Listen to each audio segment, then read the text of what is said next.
Air plants, also known as Tillandsia, don't need soil, and they don't have a traditional root system. They are one of nature's continually evolving species, and they're an obsession that's captivated many. But how do they grow?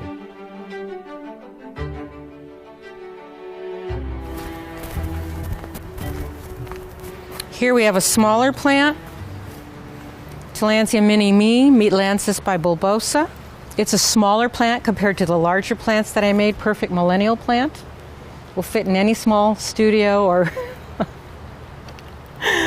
or a small apartment, right? And the fact is that it's got thick leaves, so it'll handle lots of abuse. You could probably go 6 months without watering it. The shape of the plants, people think that they're from outer space. Obsessed with air plants, and I'm surrounded by them, and my whole world is consumed with them. So, the term air plant is the colloquial name for the genus Tillandsia. Tillandsia is an extremely diverse genus with over 600 species of evergreen perennial flowering plants in the Bromeliaceae family. Other more well-known plants in the family besides Tillandsia include Spanish moss and even pineapples. But what makes air plants so unique? So what makes Tillandsia special is their unique leaves. And so they have this amazing ability through the use of something called trichomes to absorb water directly through their leaves and nutrients when needed. And they can also reflect sunlight and sort of protect the water within their leaf body as well. They grow at sea level, in deserts, in temperate forests, in intermediate forests. They'll grow in cloud forests. Cloud forests are areas at higher elevations that have fog that come in, and that's how the plants get their moisture. Whereas in the desert environments, they can go periods of 6 or 7, 8 months without any moisture at all, and the only moisture they might get is from fog or it might be from rain.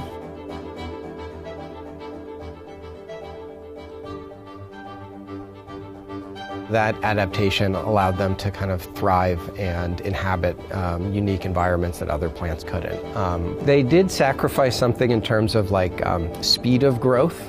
They use something that succulents and cacti and some other species will use, which is like a type of photosynthesis called CAM photosynthesis, C-A-M, and that basically means it takes in the light during the day, but it doesn't actually respire until nighttime. And so that's not as efficient in terms of growth and energy, but it is much more efficient in terms of water conservation.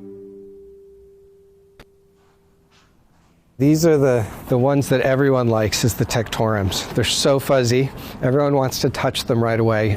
But as I mentioned before, the oils in your skin is actually not great for the air plant leaves.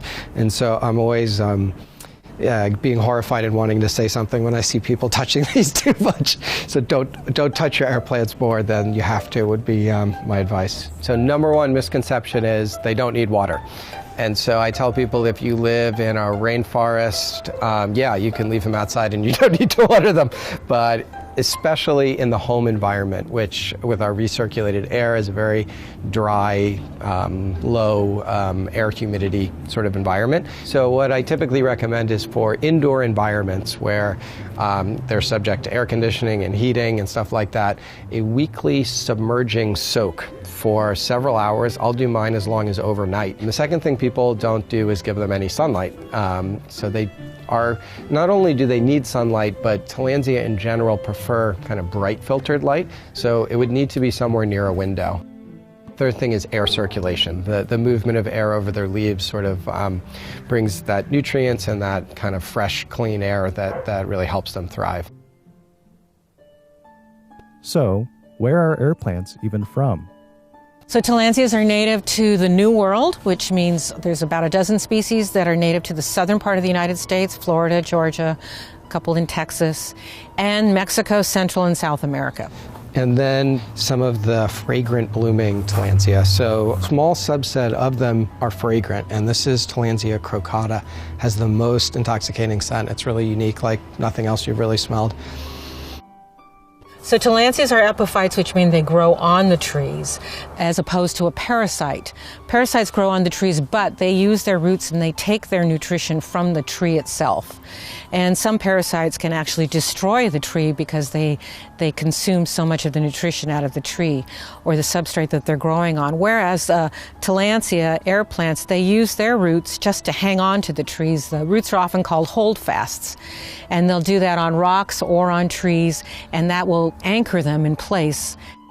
So since tillandsias are not using their roots to take up their nutrition and moisture through the roots, they'll take it through the leaf surface.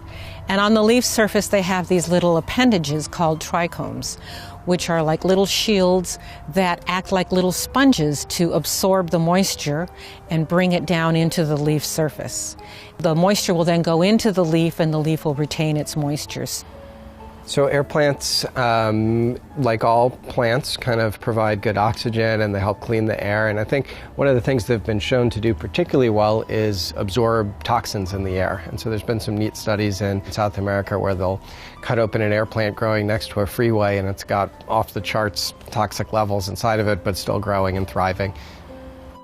As more and more people moved to cities and smaller homes, an interest in houseplants increased as a way for millennials to reconnect with nature. But how and why did air plants gain popularity over other types of plants? I would say their popularity sort of in the wider public sort of got going in the 70s, and they kind of had a novelty appeal where they would get glued into seashells or other different ways of displaying them. And then I think some of that has to do with everyone's interest in houseplants these days, but also kind of new display techniques that I think make them sort of fresh and interesting. Maybe 6 or 8 years ago, you'd start to see air plants everywhere, and my kids would call me up and say, "Mom, there's air plants here, there's air plants there."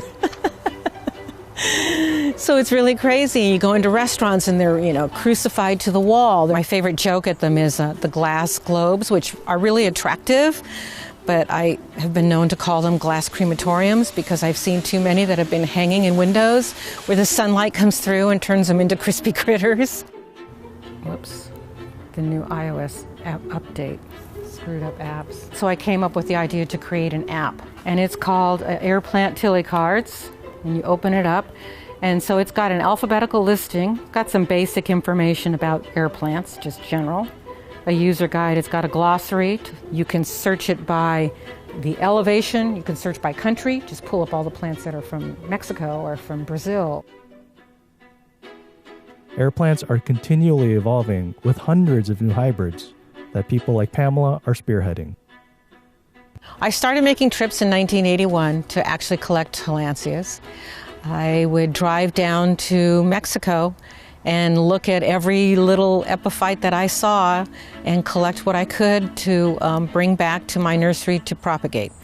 Mainly what I'm focused on now is the continued production of the hybrids that I created starting in 1985. Since it can take a long time for a hybrid to come to maturity and to bloom and to see the results, currently there's almost 700 that have been published and described, perhaps just a little bit less.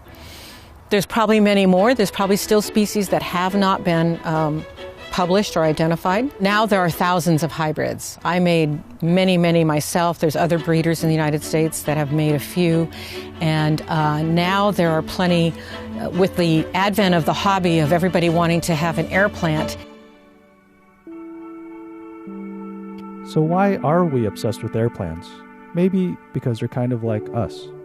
I can still sometimes see a plant that I saw for the first time in habitat. I could still get that same feeling the first time I saw it. Yeah, there's something about how they're this really diverse genus, like amazingly diverse, and kind of redefining your basic assumption about plants. It made me think about sort of modern people and how we live everywhere and we kind of create our own habitat in our own homes. And yeah, something about that. The air plants, they sort of remind me of people in some sort of way in modern society.